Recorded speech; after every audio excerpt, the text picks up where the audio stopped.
చాలా చాలా కాలం క్రితం పూర్వం అంటే ప్రపంచం ఇప్పటికంటే చాలా భిన్నంగా ఉన్న సమయంలో భూమి మీద అన్ని జంతువుల్లోకెల్లా పులి చాలా గొప్పదిగా ఉండేది.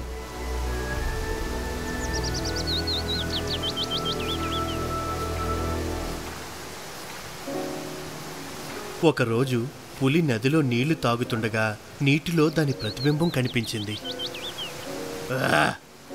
ఎంత అద్భుతమో! నా గొప్పతనానికి తిరిగే లేదు. నా పొదునైన గోళ్ళు, పొడవైన కోరలు, పెద్ద పంజాలు, అలాగే నా ఈ అందమైన బంగారు రంగు చర్మం ఏ జంతువుతోనూ సమానం కానే కాదు. ఆ పులి అలా అనుకుంటున్న సమయంలో పులి ఎవరికీ భయపడదు. కానీ నీటి దున్న భారీ శరీరంతో పదునైన కొమ్ములతో ఉండడం వల్ల పులి దాన్ని చూసి భయపడ్డమే కాకుండా దీన్ని చూస్తే నాకు అసూయగా ఉంది. కానీ రాజసంలో మాత్రం నాకు సమానం కానే కాదు. ఒకరోజు ఆ గర్వం కలిగిన పులి ఒక పొలం దగ్గరికి వచ్చింది. అక్కడ ఆ నీటి దున్నని నాగలికి కట్టి ఒక వ్యక్తి పొలం దున్నడం కనిపించింది. ఆశ్చర్యంగా ఉంది. అంత బలమైన జంతువు ఒక బలహీనమైన మనిషి చెప్పినట్లు వినడవా? సిగ్గుగా ఉంది. ఆ రోజు సాయంత్రం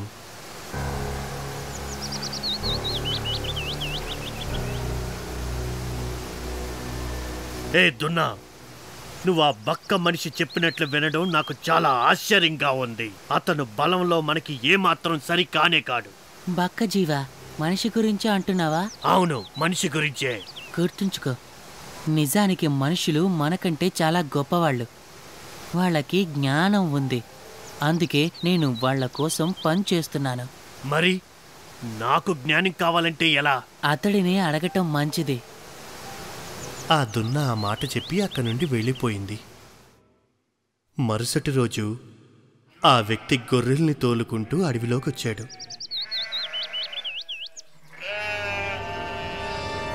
చెట్టు మీద ఉన్న పులి అతడు ముందుకొచ్చి దూకింది.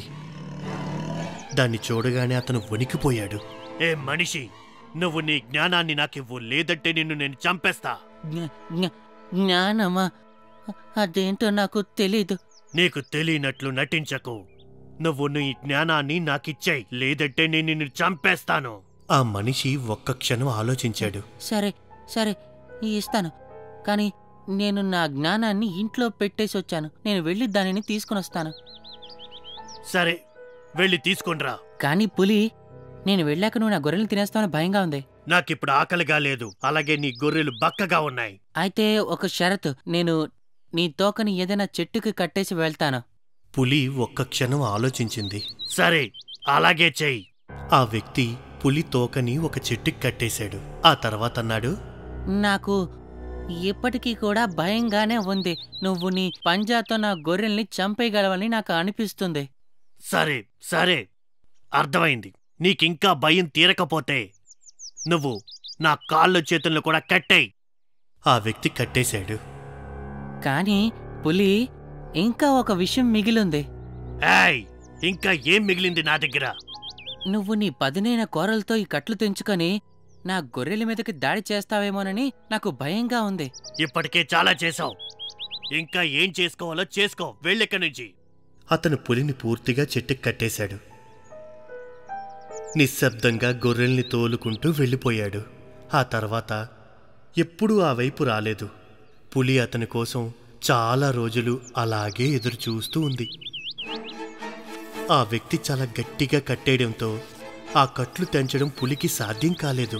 కానీ అది చాలా కష్టపడి తాళ్ళు తెంచుకుంది.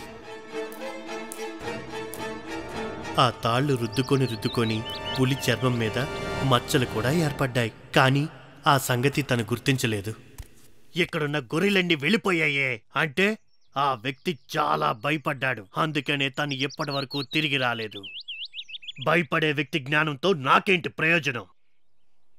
కాబట్టి నేనే అన్ని జీవుల కంటే గొప్పవాణ్ణి. ఆ రోజు సాయంత్రం, అయ్యో ఏంటిది, నా అందమైన చర్మం మొత్తం నాశనమైపోయింది. చచ్చా. ఆ తర్వాత పులి ఎప్పుడూ కూడా దాని రూపాన్ని చూసుకోలేదు. అంతేకాదు, అది అక్కడి నుండి పొదల్లోకి పారిపోయి వెళ్ళిపోయింది. అనగనగా ఒక రాజ్యంలో, ఒక గ్రామంలో అదృష్టవంతుడు, దురదృష్టవంతుడు అని ఇద్దరుండేవారు. ఉత్సాహంగా ఉంటూ కష్టించి పనిచేయడం అదృష్టవంతుడి అలవాటు. అతనికి అదృష్టదేవత ఎప్పుడూ తోడుగా ఉండేది. ప్రతిరోజు అతనికి అన్ని శుభ ఫలితాలే జరిగేవి.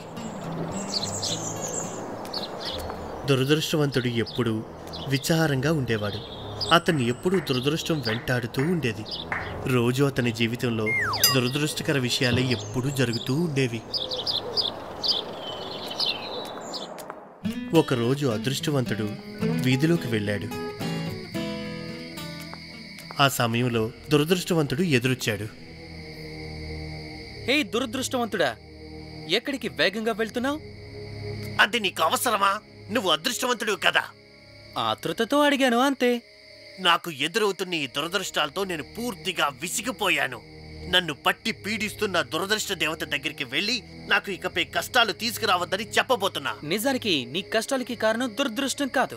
అసలు ఏమంటున్నావు నువ్వు? నీకు కష్టం ఎదురొచ్చినప్పుడల్లా నీకు మరింత గుండె ధైర్యం వస్తుంది. దాని నుంచి నువ్వు చాలా అనుభవాలు నేర్చుకోవచ్చు. అలా చెప్పడం సులభమే, కానీ నా కష్టం నీకు తెలియనే తెలీదు. మర్యాదగా చెప్తున్నా, నువ్వు ఇక్కడి నుంచి వెళ్ళిపో. అయితే నువ్వు ఒక పని చెయ్యి. ఏంటది చెప్పు. నువ్వు నా సంరక్షకురాలైన అదృష్ట దేవత దగ్గరకు వెళ్ళి అతనికి ఇకపై ఎలాంటి అదృష్టాలు అవసరం లేదట, కాబట్టి ఇప్పటికే ఉన్నవి చాలట అని తనకి చెప్పేశాయి. నిజంగానా? ఆ పని చేస్తే నువ్వు నాకు డబ్బులిస్తావా? తిరిగొచ్చాక నేను నీకు 200 నాణాలు ఇస్తాను. 400 నాణాలు ఇస్తే నేను ఆ పని చేస్తాను. అలాగే. దురదృష్టవంతుడు కాస్త దూరం వెళ్ళి ఉన్నట్టుండి, అతని దగ్గర చాలా డబ్బులు ఉన్నట్టున్నాయి, నేను ఇంకాస్త ఎక్కువగా అడిగితే మంచిది. హే ఆగు. అతను మళ్ళీ అదృష్టవంతుడి దగ్గరికి వచ్చాడు. 450 నాణాలు ఇస్తే పనిచేస్తా. 200 ఇస్తాను, సరేనా? 200? నేను అడిగిన దానికంటే చాలా తక్కువ కదా అది.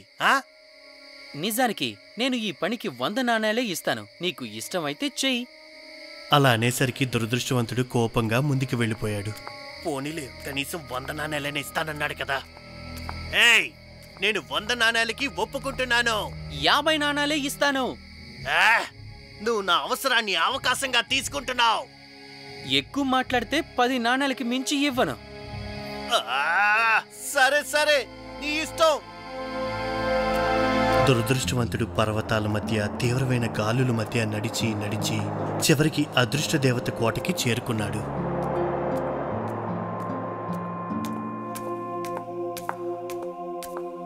ఓ అదృష్ట దేవత, ఆ అదృష్టవంతుడు ఇప్పటికే తను చాలా సంతోషంగా ఉన్నాడంట.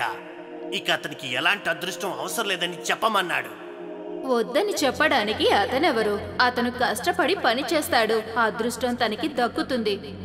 అదృష్టాన్ని వద్దని ఎవరు చెప్పరు. ఇక నువ్విక్కడి నుండి వెళ్ళిపో. ఆ అదృష్ట దేవత అలా కోపంగా చెప్పడంతో దురదృష్టవంతుడు దురదృష్ట దేవత వద్దకి బయలుదేరాడు.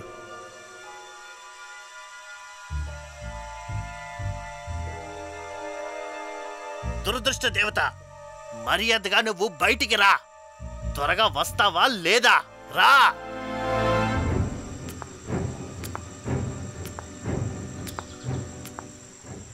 నీకేం కావాలి? నువ్వు నాకు కష్టాలు ఇవ్వడం ఇకపై ఆపై. ఇప్పటికే చాలా విసిగిపోయాను. ఇప్పుడు కూడా కేవలం నేను నా దురదృష్టం వల్లే 390 నాణాల్ని కోల్పోయాను.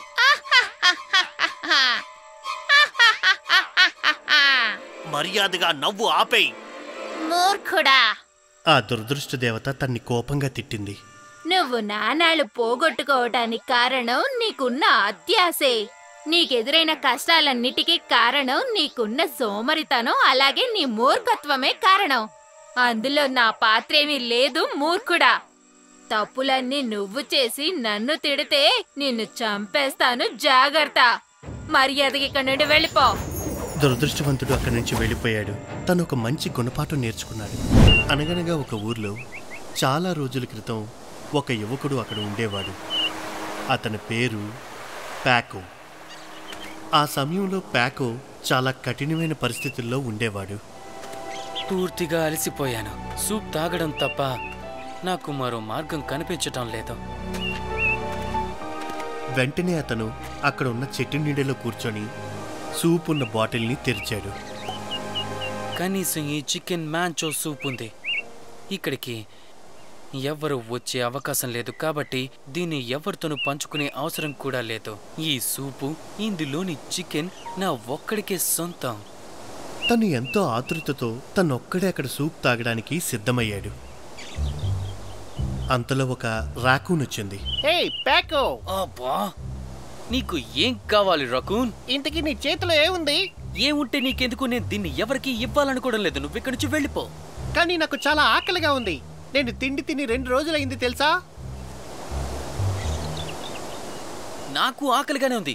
ముందు పో అవతలికి. ఇలా చూడు, మన సంస్కృతి ప్రకారం దాన్ని నువ్వు నాతో పాటు పంచుకోవాలి తెలుసా? అబ్బా, ఇక మాట్లాడి ఫలితం లేదు. ఓకే ఓకే, ఒక పందెం పెట్టుకుందాం. మనం రన్నింగ్ రేస్ పెట్టుకుందాం. నువ్వు గెలిస్తే ఈ సూపు నీకిస్తాను. ఒకవేళ నేను గెలిస్తే ఈ సూపుని నేను ఒక్కనే తాగుతాను. అప్పుడు నువ్వు ఇక్కడి నుంచి వెళ్ళిపోవాలి. అర్థమైందా? ఇది సరైన పోటీ కాదు. నువ్వు మనిషివి. నాకంటే పొడవు కాళ్ళుంటాయి నీకు. నాకు అలా ఉండవు కదా. జాగ్రత్తగా మాట్లాడు రకూన్. సరే, నేను నా వీపు మీద పెద్ద రాయిని కట్టుకొని పరిగెత్తితే నీకు సమ్మతమేనా రకూన్? ప్యాకో ఒక పెద్ద రాయిని తన వీపును కట్టుకున్నాడు. ప్యాకో, రాకూన్ స్టార్టింగ్ లైన్ దగ్గర నిలబడి పందానికి సిద్ధమయ్యారు. 1 2 and 3. పందెం మొదలైంది. సూప్ తనొక్కడే తాగాలన్న ఆలోచనతో ప్యాకో వేగంగా పరిగెడుతున్నాడు. కొంత దూరం వెళ్ళిన తర్వాత వెనక్కి తిరిగి చూశాడు. అప్పుడు తనకు అర్థమైంది, ఆ రకూన్ నాకంటే చాలా వెనక పడిపోయింది. ప్యాకో ఎంతగానో ఆనందపడ్డాడు. కాసేపటి తర్వాత, ఒకవేళ అది నాకంటే ముందే వెళ్ళిపోతే ఈ రాయి బరువుతో నేను వెనక పడిపోతాను. వెంటనే ప్యాకో ఆ రాయిని కింద పడేసి మరింత వేగంగా పరిగెత్తాడు. ప్రారంభించిన చోటుకే వచ్చి పరుగు పందాన్ని తను పూర్తి చేశాడు. ఏంటిది? నా సూపు కనిపించడం లేదేంటి?